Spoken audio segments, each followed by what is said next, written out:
Hi, everyone. I'm Patricia Raskin, and today I'm interviewing Rabbi Daniel Liben. Rabbi Daniel Liben is Rabbi Emeritus at Temple Israel of Natick after serving 30 years.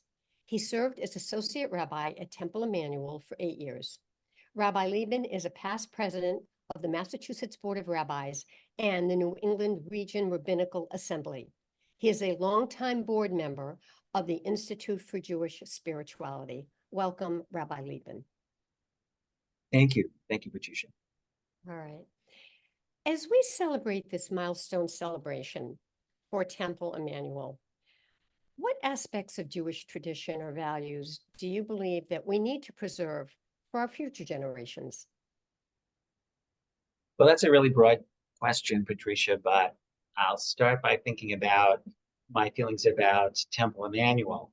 When I came to Temple Emanu-El back in, I guess, 1983, I'd never lived in a community like this before. I had grown up in the suburbs in Long Island, where everybody was from somewhere and on their way to somewhere else in their lives. I never lived in a community that was multi-generational. And I was totally drawn into that. And it made me really appreciate something that we've lost in most of the American Jewish community, which has become much more spread out and suburban, as well as transient. I never lived in a place until I moved to Providence, where you could walk from your house to the synagogue and see all of the wonderful Sukkot in people's backyards, for example.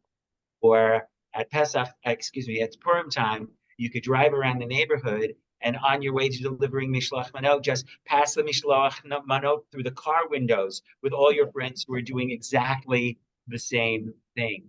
So I think one of the things that we need to focus on in the future is trying to hold on to, reclaim, and strengthen the sense of communal identity, which I think is so incredibly important historically for the maintenance of Jewish community, Yeah. and which for me, Emanu-El in Providence was my model. Mhm. That's wonderful. Can you share a memorable experience or story that you had as a clergy member that encapsulates the spirit of Temple Emanu-El? It's hard to think of a particular story. After all, it was a lot of years ago, but I do recall how the older generation of Emmanuelites at that time, they revered the temple in a way that I don't think exists quite in the same way anymore. People spoke about their temple affiliation with tremendous pride, and it was an important part of their identity. People didn't just say in that generation, I belong to the temple or I belong to Temple Emanu-El. They would leave out the. I belong to temple. Temple is important in my life. It was more like a state of being than it was simply a place, a building, where you went for certain for prayer for communal activities. And that I thought was just an amazing quality that I'd never seen before.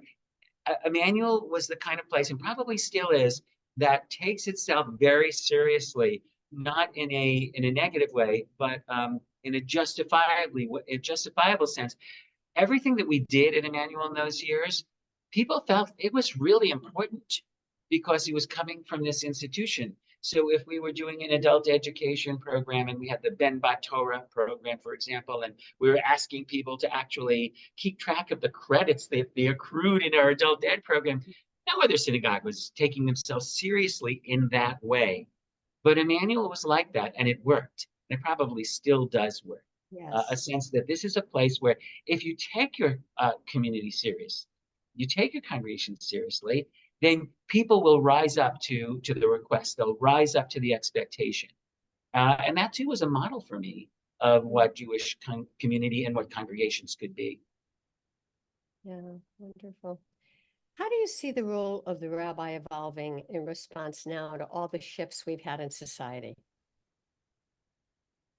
Oh, that's interesting. That's been going on for a long time now. So I think one of the things I loved about being a rabbi, especially in my own congregation for 30 years, was the flexibility of that. And then there's such a need for flexibility. You need to be able to do many different kinds of things to serve many different kinds of constituencies. And one of the things I loved about it was that no 2 days ever looked alike.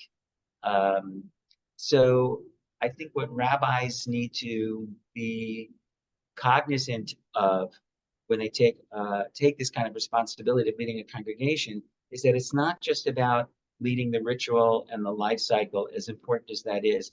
It's about the nitty-gritty of Jewish identity formation um, from the youngest age. When I was at Emanu-El, that's when family education was first beginning to come into its own, especially in the greater Boston area, as an important field.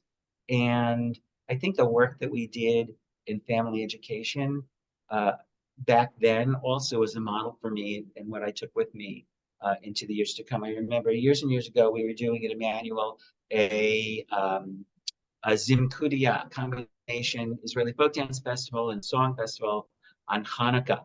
And one of the teenagers who I was very close with at the time looks at me and says, Rabbi Liben, which is the family education component of this program? I thought if you've got teenagers asking that question, there's something really positive going on in your kid. Absolutely. Yeah, great. Well, kind of on another note, I think we really do have to ask this question because there are a lot of challenges that are facing us in our community today, in our Jewish community. How do you think we can address them? I think for the last, I don't know, 20 years or so, for me, the guiding principle as a congregation became letting chesed be my guide. Where was the chesed in this situation? And letting chesed trump boundaries. We're very, very afraid of boundaries falling, and rightly so. We're shoring ourselves up on all sides, but to really thrive, we need to know in each individual circumstance when to let the boundaries go because there's the chesedic thing to do in a situation. There's an opportunity for outreach to this particular person, this particular family, even if it means changing what we thought the ritual is supposed to be in a particular situation. So I think that kind of flexibility coming from a place of deep listening and chesed is really what's called for all of us, not just by for rabbis and community leadership, but really all of us in community need to be asking that question all the time. Where is the chesed in this opportunity, in this relationship, in this challenge? And define chesed, because people may look at that a little differently. Sure. So what I mean is, quite literally, we can define it as loving kindness. Right. And I think that's really, the rabbis teach that the world was built only and exists only through loving kindness. So boundaries are important, structure is important, but if we become so afraid and constricted because of the challenges in society today that we lose sight of the underlying bedrock of chesed that enlivens it all, that softens it all, then we get ourselves in trouble. Yeah. So if you look at the next 100 years, we're now celebrating 100 years at our synagogue at Temple Emanu-El. What are your hopes and aspirations for the future of Judaism? Certainly, I'm sure it's to continue chesed. What else? Well, I'm hoping that 100 years from now, we still have congregations and communities that are caring communities, that are avowedly, committedly Zionist communities, that are learning communities, communities in which we both are proud to set ourselves apart as a culture and as a people, and at the same time see part of our covenantal relationship with God as something that drives us and demands of us that we equally remain committed to our involvement with the world at large, with a greater community. So we will evolve, we'll change. I don't know what it's going to look like, but I'll make a prediction that synagogues will still be at the bedrock of that. And we lose sight of that somewhat today because I think rightly so, we're very open to new models of Jewish identification outside of synagogues, new ways in which communities among young people form, particularly in urban areas. But I think we, at our peril, forget that synagogues still will be the basic gateway through which communities get together to celebrate, to pray, to mourn, and to educate their families. Mm, mm. What advice would you offer to aspiring rabbis or those considering a career in Jewish leadership?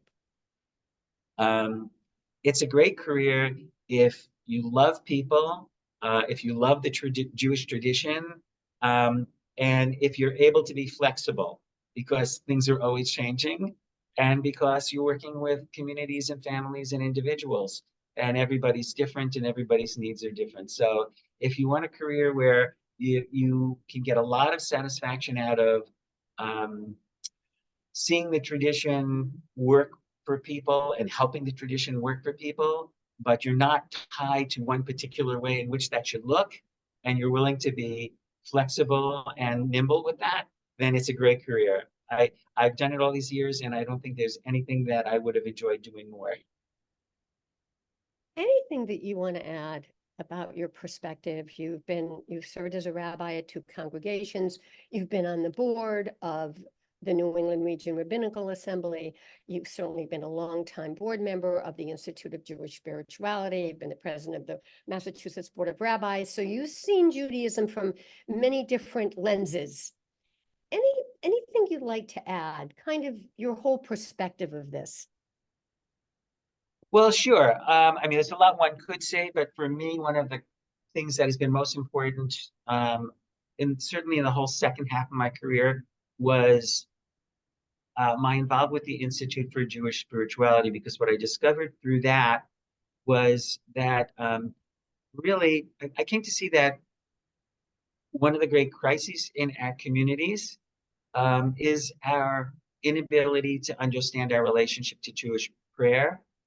I think that you go into a lot of synagogues today, and I love visiting other shuls and seeing what I can glean from them and learn from them. But sometimes I'm a little disappointed because what I see is something that I call the emperor's new clothes syndrome, where there are people in a room thinking that something is happening. And there's someone at the front of the room leading something, thinking that something is happening. But the truth is, nothing is happening, and people are just waiting for the person at the front of the room to tell them to turn to the next page. And somehow we in in the last couple of generations have accepted this as normal. It's not normal. So what I learned through my connection with IJS, Institute for Jewish Spirituality, is that this Judaism of ours is a spiritual practice, and we need to learn how to work that practice in order to deepen our own sense of chesed, in order to deepen our own sense of connection to each other, to God in whatever way we define God for ourselves. And I would urge anybody interested in this field, certainly every rabbi, to get involved with IJS, go on their retreats, go on their training programs. For me, it was a life changer, the gift that keeps on giving. So organizations like that, and there are many, but organizations like that are the kinds of organizations that will help give us the tools as individuals, as community leaders, and as members of communities to negotiate and to grow into a future that's going to look different, that's already looking different. Yeah. Any closing thoughts about Temple Emanu-El, your years there, and about our centennial? I'm just thrilled. I can't wait to come to the event or part of the events as they're planned. I still, after all of these years, have tremendously warm feelings about a synagogue, which really is a beacon synagogue that has so much to offer and has given so much, and whose leadership has always been so wonderful. It's where I learned how to be a rabbi from Rabbi Wayne Franklin. It's where I learned about community collaboration. We had all of these wonderful people. Alvin Confer was just down the block running the school. I took his office. Later on, he took it back again. We had amazing professionals at the BJE down the block. To live in a community like that, where there was such a rich think tank of people to work off of, and to spin new ideas, and then to have people in the community who help you implement them. That's what I loved about Emanu-El, and I have every faith that on its centennial year, that's still the Emanu-El that I remember. Thank you so much, Rabbi Liben. Wonderful interview. Thank you. Really appreciate it. Just a pleasure. Thank you. Thank you.